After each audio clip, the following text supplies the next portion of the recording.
दोस्तों, अगर आपने अपने घर में मधुकामनी का पौधा लगाया हुआ है और उसमें देखिए बिल्कुल इस तरह से बिल्कुल फूल नहीं आ रहे हैं और नीरस सा दिखाई दे रहा है, तो इसके लिए आपको इस वीडियो को पूरा आखिरी तक जरूर देखिए, क्योंकि हमने यह 15 दिन पहले की स्थिति अपने पौधे की दिखा रहे हैं। 15 दिन पहले हमने इसमें जो खाद डाली थी और जो इसमें हमने मेहनत करी थी उसके बारे में पूरी जानकारी देने जा रहे हैं। 15 दिन बाद की स्थिति आप देखिए, ये इस तरह से हो चुका है। अब इसमें हजारों फूल खिले हुए हैं और यह जो बहुत ही खुशबूदार फूल होते हैं, और इसके बारे में हम आगे पूरे विस्तार से आपको जानकारी देंगे, ताकि आपके गार्डन में लगे हुए मधुकामनी के पौधे में भी हजारों फूल आप भी ले सके।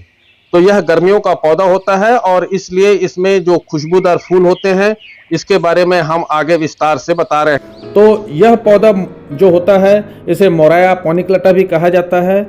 यह हमने देखिए ग्रो बैग में लगाया हुआ है और इसमें ढेर सारे अभी फूल लग रहे हैं। तो यह पौधा बहुत ही रफ और टफ होता है। इसकी जो तना होता है बहुत हार्ड होता है और इस पौधे की देखभाल कोई बहुत ज़्यादा नहीं करनी पड़ती है। इस पौधे को अगर कहा जाए तो धूप बहुत पसंद होती है, परंतु अभी जैसे 40 डिग्री से ऊपर चले जाता है तो इसे आंशिक छाया में आप रखें, नहीं तो इसके जो फूल होंगे वह एक दिन में ही मुरझा जाएंगे।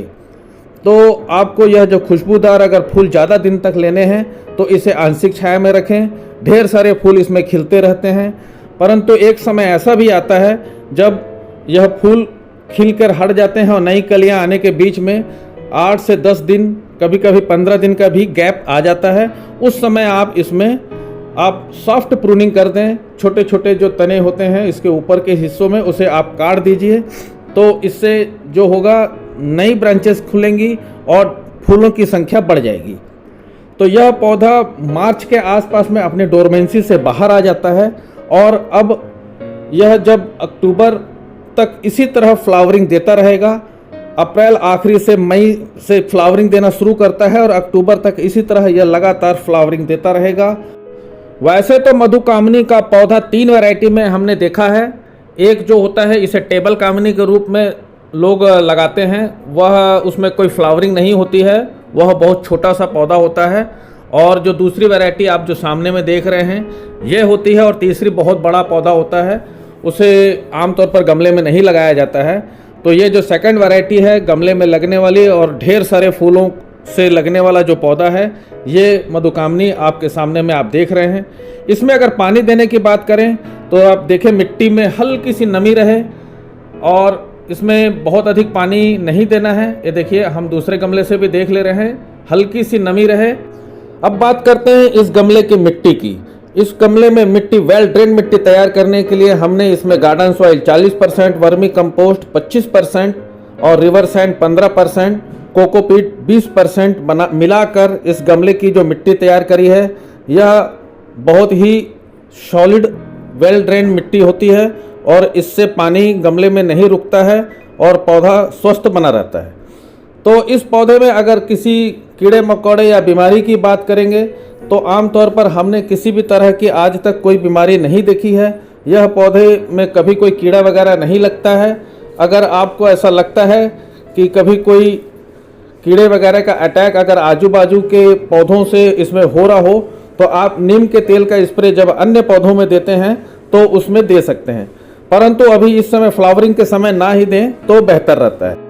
आमतौर पर बहुत से लोगों को यह शिकायत होती है कि इसमें हमारे मधुकामनी के पौधे में फ्लावरिंग नहीं हो रही है, हम क्या करें, बहुत परेशान रहते हैं।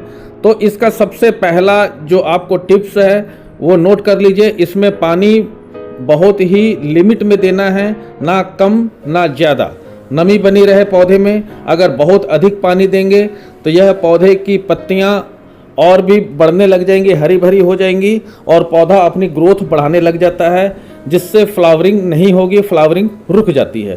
इस पौधे का प्रोपोगेशन 2 तरह से किया जा सकता है।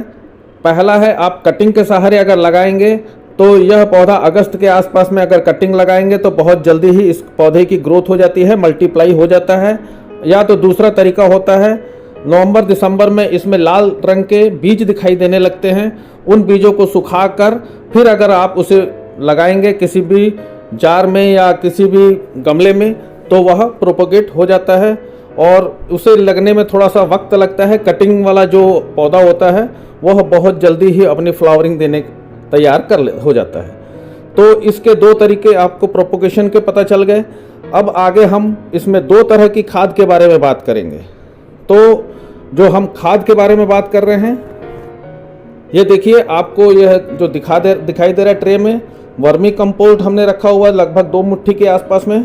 और दूसरा है ये मस्टर्ड केक। मस्टर्ड केक को हमने लगभग 2 से 3 चम्मच के आसपास, ये वर्मी कंपोस्ट है। और उसके जो ये है, ये हमारा मस्टर्ड केक का जो हमने पाउडर है, यह 2 से 3 चम्मच के आसपास में हमने लिया हुआ है। और जो इसके अलावा तीसरा कंपोजिशन हम मिला रहे हैं इसमें, वो है ये एप्सम साल्ट। जो सफ़ेद रंग का ये दिखाई दे रहा है, ये एप्सम साल्ट है। और इसके अलावा ये है पोटास, लाल पोटास, जो बाज़ार में आमतौर पर बहुत ही सस्ते में मिल जाती है। इसे लगभग 1 चम्मच के आसपास में दोनों गमले के लिए हमको लेना है। ये सारा मिक्सचर को मिला लेना है। मिलाने के बाद में ये हमारा 2 गमले के आसपास का मिक्सचर तैयार हुआ है। इसके अलावा ये देख सकते हैं आप, ये लिक्विड आपको दिखाई दे रहा है, ये बोतल में लिक्विड है। और यह लगभग 200 ml से अधिक की बोतल होगी। इसमें हमने जो केले के छिलके और प्याज के छिलकों का लिक्विड 4 से 5 दिन तक पानी में भिगोकर उसे छान कर ये तैयार किया है लिक्विड। इसे अगर दोनों पौधों में अगर हम 200 ml के आसपास में एक पौधे के हिसाब से अगर डाल देते हैं, तो पौधे में आपकी फ्लावरिंग बहुत ही जल्दी होने लग जाएगी। क्योंकि आपका जो मधुकामनी का जो पौधा होता है, इसे पोटेशियम की ज़रूरत होती है। और यह पोटेशियम रिच जो फर्टिलाइज़र हमने घर में फ्री में तैयार किया है, इससे आपके पौधों में फ्लावरिंग की मात्रा बढ़ जाएगी। इसके अलावा किसी भी केमिकल का उपयोग ना करें, नहीं तो आपके जो फूल में ये देखिए मधुमक्खियाँ, तितलियाँ आनी बंद हो जाएंगी और आपके जो सुंदरता है गार्डन की, वह कम हो जाएगी। आज के लिए बस इतना ही। अगर आपको हमारा ये वीडियो पसंद आया हो तो लाइक करें, कमेंट करें और अपनी प्रतिक्रिया ज़रूर दें। बहुत बहुत धन्यवाद।